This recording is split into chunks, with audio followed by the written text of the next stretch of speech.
అందరికి నమస్కారం అండి. మామూలుగా క్రిస్మస్ పండగకి ఇప్పుడు మేము ముగ్గులు వేసుకుంటూ ఉంటాం. ఇంత ముందు రోజుల్లో కూడా క్రిస్మస్ నుండి జనవరి వరకు వేస్తూనే ఉండేవాళ్ళం, సంక్రాంతి పండగ దాకా. ఇప్పుడు కొన్నాళ్ళు మర్చిపోయాము, అయినా కూడా మళ్ళీ ముగ్గుల్ని వాటిని మొదలుపెట్టి చేస్తూ ఉన్నాము. ఈరోజు ఈ సంవత్సరం 2025 గాను అయిపోయింది. 26 బిగినైంది. 26కి కింద ఒక ముగ్గేసాము. అది రెడ్ కలర్ వేసి ఆ రెడ్ కలర్లకి దాన్ని హ్యాపీ న్యూ ఇయర్ అని రాసి ఒక వేసాము. దానికి అలా మళ్ళీ ఎప్పుడు అలాగే ఉంటే బాగోదని చెప్పి చాక్పీస్తో వేసాం. అదేవిధంగా ఒక ముగ్గు కూడా వేసాం పెయింట్తో. ఆ ముగ్గు పోయిన సంవత్సరం వేసింది, మళ్ళీ కూడా పెయింట్ వేసాము. అలా పెయింట్ వేయటం వల్ల రోజు కూడా కడుక్కున్నప్పుడు మళ్ళీ కొత్త ముగ్గు వేసినట్టుగా ఉంటుంది. ఆ విధంగా మేము డెకరేట్ చేసుకున్నాం. మరి మాకు క్రిస్మస్ చాలా ముఖ్యమైన పండుగ. ఈ క్రిస్మస్ పండుగకి ఈ ఒరిజినల్ ట్రీని క్రిస్మస్ ట్రీగా మేము డెకరేట్ చేసాము. ఈ క్రిస్మస్ ట్రీలో పైన స్టార్ ఉంటుంది.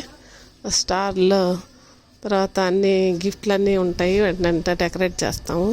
చిన్నపిల్లలు వాళ్ళు గిఫ్ట్లు పెట్టుకున్నప్పుడు కింద దాచి పెడతాము. గిఫ్ట్లు దాచి పెడితే ఆ పిల్లలు వచ్చి ఎత్తుక్కొని సంతోషపడతారు. వాళ్ళకి ఏది ఇష్టమైతే దాన్ని ఆ లోపల పెట్టి ఆ గిఫ్ట్ తీసుకుంటాము. అదేవిధంగా ఇక్కడ ఒక దేవదూత ఉన్నారు. ఆ దేవదూత పైనుంచి మనకి ఏం కోరికలు కావాలో చూసుకుని ఆ దేవుడిని అడిగి ఆ దేవదూత మనకి అనుగ్రహిస్తారని ఆ దేవదూతను అట్లా పెడతాము. ఇక్కడ ఒక హార్ట్ షేప్ ఉంది. హార్ట్ షేప్లో దేవదూత ఇక్కడ ఉంటారు. అంటే పూర్వకాలంలో మరి ఆ యాపిల్ పండుగ గురించి వాళ్ళు పాపం చేసినట్టుగా దేవుడి మాట ఏనన్నట్టు ఉంది కదా బైబిల్లో. అందుకని దీన్ని కూడా డెకరేట్ చేసాం. ఒక బెల్లు ఇలా కొడితే ఉంటే బెల్లుకి చక్కగా మన అన్నీ కూడా కోరికలు నెరవేరుతాయని అలా ఈ యొక్క క్రిస్మస్ ట్రీని డెకరేట్ చేసాం. ఈ కింద గిఫ్ట్లు అవి పెట్టుకుంటారు. అప్పుడు పిల్లలు వచ్చి సంతోషంగా వాటిని వేస్తూ ఉంటారు. అదేవిధంగా ఇక్కడ ఒక మర్రి చెట్టు ఉంది. ఈ మర్రి చెట్టు ఒక 15 సంవత్సరాల మర్రి చెట్టు. ఈ ఊడలు కూడా కనపడుతూ ఉంటాయి. ఈ ఊడలు ఇవి చిన్న చిన్న ఊడలులా వస్తూ ఉంటాయి. దీన్ని ఆవాలు వేసేసి దీన్ని పెంచి చక్కగా దాంట్లో చిన్న చిన్న స్వాన్స్, హంసలు, దేవుడి బొమ్మ అలాగా అన్నీ పెట్టాం. ఇది 1986లో డిగ్రీ చదివినప్పుడు మామూలుగా కన్యాకుమారి వెళ్ళాం. కన్యాకుమారిలో అక్కడ పేరు కూడా రాశారు. నా పేరు రాసి ఇచ్చారు. దాన్ని అట్లాగే పెట్టుకుని ఇప్పుడు దీంట్లో డెకరేట్ చేసుకోవడానికి ఏమైనా సరే ఒకటి జ్ఞాపకంగా ఉంచుకోవడానికి ప్రతి ఒక్కటి కూడా నేను అలా చేస్తూ ఉంటాను. ఇక్కడ ఈ మొక్కలు ఒక చోట ఒక ఫ్రెండ్ ఇచ్చింది, ఆ ఫ్రెండ్ దగ్గర నుంచి తెచ్చుకున్నాను. అలాగే ఈ మొక్క చైనీస్ ఎవర్ గ్రీన్ అంటారు. చైనీస్ ఎవర్ గ్రీన్ మా స్కూల్ నుంచి సెయింట్ జోసెఫ్ గర్ల్స్ హై స్కూల్లో ఉంటుంది. దాన్ని కొంచెం తీసుకొచ్చి పెంచాను. అదేవిధంగా ఈ తులసి మొక్క అంతా తులసి మంచి వాసన వస్తూ ఉంటుంది. ఇక్కడ పిల్లలంతా టచ్ మీ నాట్ అనే కానీ ఇట్లా పట్టుకోగానే ఈ టచ్ బాగా ఇదైపోతూ ఉంటుంది. ఇలా పట్టుకోగానే వంగిపోతూ ఉంటుంది. అది వంగినప్పుడు చాలా సంతోషపడుతూ ఉంటారు పిల్లలు. ఇదంటే బాగా ఇష్టం అన్నమాట పిల్లలకి. అలా టచ్ చేస్తూ ఉంటే చక్కగా వెళ్ళిపోతూ ఉంటుంది. అది ముడుచుకుంటుంది అని చెప్తారు కదా. అలాగే ఇక్కడ ఉల్లికాడలు ఉన్నాయి. ఈ ఉల్లికాడలు చక్కగా కూరల్లోకి వాటిల్లోకి ఉపయోగించుకుంటాము. వీటిని చక్కగా మనం అంతా చేసుకోవచ్చు. అలాగే ఇక్కడ ఆవకాడ మొక్కల్ని పెంచాను. ఈ ఆవకాడ మొక్కలు తీసుకెళ్ళి మళ్ళీ మా తోటలో నాటడానికి కానీ ఉపయోగిస్తాను.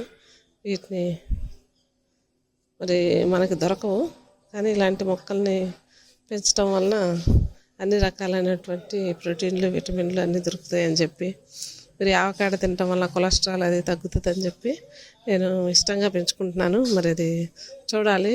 ముందు ఒకటి మొక్క వేసాను, కానీ దాన్ని ఫలిస్తుందని ఆశిస్తున్నాం. అలాగే ఇక్కడ ఇది మామూలుగా తమలపాకు ఉంది. తమలపాకు చెట్టు, తమలపాకు ఉండటం చాలా మంచిది. ఈ తమలపాకు వేయటం వల్ల చక్కగా మంచి వాసన వస్తూ ఉంటుంది. మనం ఆకులు కూడా తింటూ ఉంటే జీర్ణశక్తికి చాలా మంచిది. ఈ వేప చెట్టు, వేప గాలి ఇవి పీల్చుకుంటూ ఉంటాం. ఈ మనీ ప్లాంట్ కూడా చక్కగా పట్టడం వల్ల ఇక్కడంతా ఆక్సిజన్ అంతా బాగుంటుంది. ఈ ఆక్సిజన్ వల్ల మనం చక్కగా ఉంటుంది. కరోనా టైంలో కూడా మేము చేశాను. ఇంతకుముందు కరోనా టైంలో కూడా ఒక వీడియో చేశాను. ఆ వీడియోలో కోయిల చక్కగా అరుస్తూ ఉంటుంది. ఆ అరుపు కూడా చాలా బాగుంటుంది. అట్లాగా కొన్ని మొక్కల గురించి చెప్పాను అప్పుడు. ఇప్పుడేమో వాటిలో కొన్ని మొక్కలు పోయినాయి, మరి కొత్త మొక్కలు తీసుకొచ్చి పెట్టాను. ఇలాగ ఇవన్నీ కూడా జరుగుతూ ఉన్నాయి. అట్లాగే లోపల క్రిస్మస్ క్రిబ్ తయారు చేశాను. ఇది మా హౌస్ అండి. ఈ హౌస్లో క్రిస్మస్ క్రిబ్ తయారు చేసాం.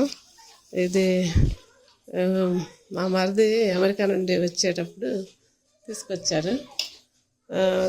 అమెరికా నుండి వచ్చేటప్పుడు క్రిబ్ తయారు చేసి తీసుకొచ్చారు. అది అంతా డెకరేట్ చేసి అలా పెట్టాము ఆ క్రిబ్ని. మరి దాంట్లో ప్రభు యొక్క రాకండ గురించి, ఆయన పుట్టుకను గురించి అన్నీ తెలియటానికి కోసం ఇలాగే పెట్టాను. ఇక ఏనుగులు, ఒంటెలు ఇవి రాజస్థాన్లో చాలా మంచిగా అమ్ముతారంట. దీన్ని మా అబ్బాయి వాళ్ళ ఫ్రెండ్ తీసుకొచ్చి ఇక్కడ ఇచ్చారు మాకు. అందుకని వాటిని కూడా దానిలో పార్ట్గా చేసి చక్కగా అన్నీ అమర్చామన్నమాట. ఇదే విధంగా ఇక్కడ ఇంట్లో కూడా ఇండోర్ ప్లాంట్స్ పెట్టుకున్నాం. ఈ ప్లాంట్స్, ఇది స్నేక్ ప్లాంట్ అండి, ఇదేమో జెడ్ ప్లాంట్. ఇవి ఆక్సిజన్ ఎక్కువగా ఇస్తాయి.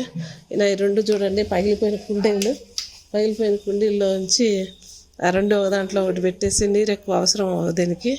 ఈ పగిలిపోయిన కుండీలు కూడా పాడు చేయకుండా, ప్లాస్టిక్ వేస్ట్ చేయకుండా ఆ వాటిని కూడా ఉపయోగించి మొక్కలు పెంచుతున్నాము. ఈ విధంగా మనం వేస్ట్ నుంచి బెస్ట్ తయారు చేసుకోవడానికి కానీ, ఈ వేస్ట్ అంతా ప్లాస్టిక్ వేస్ట్ని ఎక్కువగా బయటపడేయకుండా వాటిని రీసైకిల్గా వాడుకోవడానికి మనకి చాలా అవకాశాలు ఉన్నాయి. కాబట్టి ప్రతిదీ ఉపయోగించుకొని మనం మంచిగా మన హౌస్ని కాస్ట్లీ పెట్టి డెకరేట్ చేసుకోకుండా మన క్రియేటివిటీని ఉపయోగించి చేసుకోవటం వలన అందంగా, ఆనందంగా, హ్యాపీగా, ఆరోగ్యంగా ఉంటామని ఆశిస్తున్నాను. Thank you very much.